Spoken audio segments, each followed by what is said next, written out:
It's been a year since Gauteng Health Department official turned whistleblower Babita Deokaran was murdered.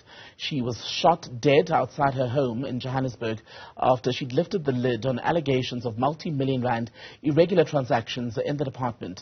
Her death has since shone the spotlight on the risk faced by whistleblowers in this country. Let's talk about the anniversary with Karam Singh, Executive Director at Corruption Watch. Karam, afternoon to you. 1 year on since Babita Deokaran was murdered in Winchester Hills on that morning after dropping off her child at school. What are your reflections on the events of that day and where we are now?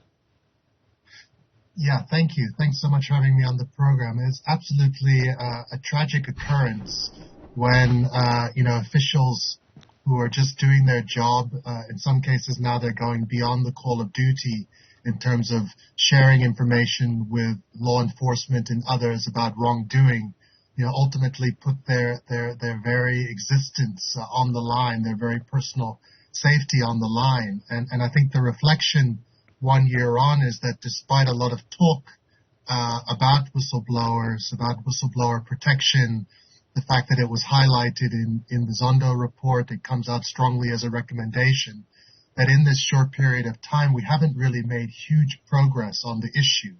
I mean, it's encouraging to see that the perpetrators of the offense have been brought into custody. But ultimately, what they sought to do was not just to silence Ms. Deokaran, but ultimately to have a chilling effect broadly on those that seek to expose corruption. And I think what Corruption Watch has been about, and I think what we're about broadly as a society, is now trying to move to a place where there's, recognition, support, and greater protection for those that want to come forward with allegations of corruption. A handful of people, I think 5 or 6 suspects arrested shortly after Babita Deokaran was assassinated, right? But as things stand, it's believed that she was killed in connection with her flagging irregularities about payments in the health department, but no one knows who then in the department or elsewhere who had an interest in those alleged irregular contracts would have been behind her killing. So even those arrests, until we know who would have ordered them, if indeed it was someone at work or around these contracts, are very meaningless, are they not?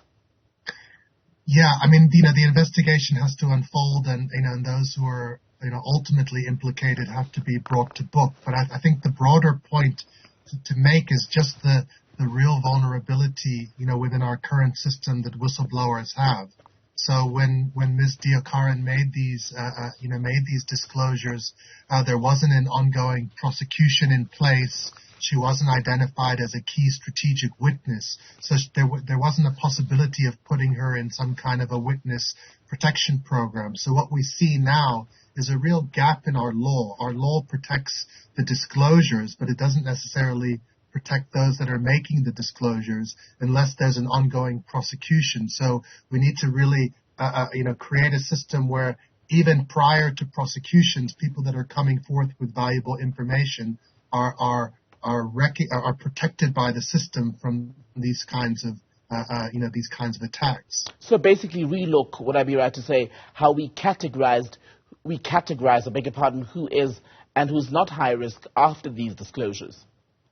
Absolutely. At the moment, we have a system around protected disclosures. We don't have a system that actually protects whistleblowers. So, the movement, I think, internationally is recognizing that corruption is the type of offense which happens, in dark corners. It's very difficult to investigate, and without whistleblowers coming forth, we're not going to be successful in shutting it down and in fact combating it effectively. So then whistleblower protection really becomes critical. Then even beyond whistleblower protection, we need to think of a system which can incentivize whistleblowers so that people coming forward can know that if their information leads to asset recovery, it leads to prosecutions, that they could actually also benefit from the courage and the risks that they've taken in terms of bringing that information forward. And that fits into the broader conversation about aftercare for whistleblowers, doesn't it?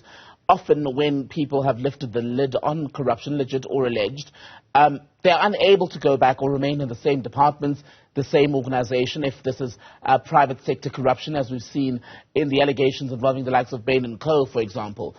and people say, well, where do I go next? I've done this, but now where do I go to feed myself and my children, for example? Where do I go to try and build a new life? And should that help, I wonder, come directly from the government, or is there another mechanism? I mean, this is the stuff we need to now really start talking about and getting focused on. So when you talk about what are the needs of whistleblowers, what are the challenges they face? Obviously, they face challenges to their physical safety. They face challenges to their psychosocial health. They face challenges that are legal because they're often cases that then get brought against them. And they have challenges in employment and often finding themselves being unable to be reemployed.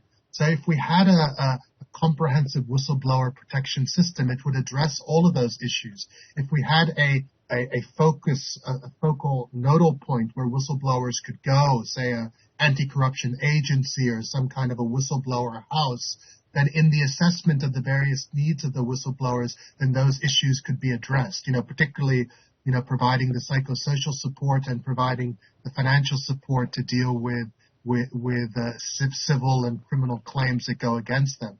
But we've even seen some draft legislation now that says if you're able to be categorized as a whistleblower, that you could actually get to a stage where you would be immune from being prosecuted.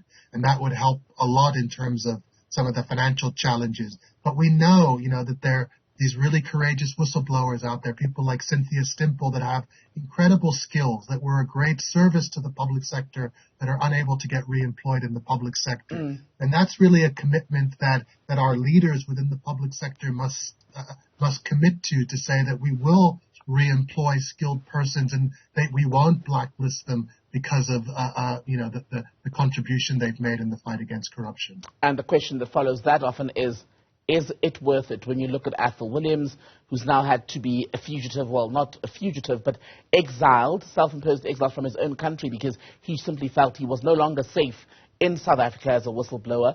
You've got someone like Babita Deokaran, who is believed to have been murdered precisely because she spoke out about wrongdoing in her workplace. It's so difficult, and I think, the individual choices that whistleblowers make, really have direct implications for them.